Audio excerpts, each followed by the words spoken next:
నమస్తే అండి. మరుగుమందు ఎలా వాడాలి, ఇది ఏ విధంగా తయారు చేస్తారు, ఇది ఫలిస్తుందా లేదా అనేది నేను ఈ వీడియోలో చెప్పబోతున్నాను అన్నమాట. ఇక్కడ మీరు చూస్తున్నటువంటిది లిక్విడ్ అండి. ఎన్నో రకాల మూలికలతో తయారు చేసినటువంటి లిక్విడ్ అన్నమాట.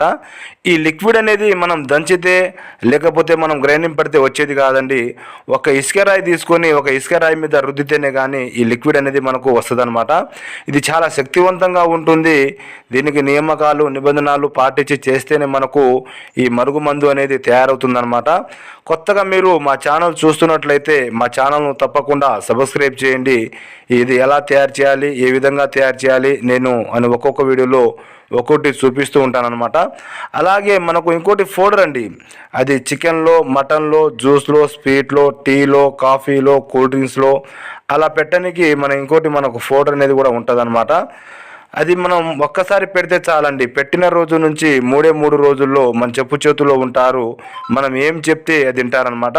ఇగో చూస్తున్నారండి ఈ మూలికలు. ఇవే కాదండి, ఇంకా చాలా ఉంటవి. నేను ఒక్కొక్క వీడియోలో ఒక్కొక్కటి చూపిస్తూ ఉంటాను అనమాట. మనకు మందు పెట్టే ఛాన్స్ లేనప్పుడు వశీకరణం పూజ అండి, అది ఫోటోల ద్వారా చేయడం జరుగుతుంది. 2 సంవత్సరాలు 3 సంవత్సరాలు విడిపోయి ఉన్న వాళ్ళకు కూడా కలపడం జరుగుతుంది. అలాగే మీకు ఏ సమస్య ఉన్నా కూడా చేతబడి పూజలు కానీ, గృహశాంతి కానీ, మీకు ఏ సమస్య ఉన్నా కూడా స్క్రీన్ మీద ఉన్న నెంబర్కు కాల్ చేయండి. ధన్యవాదములు.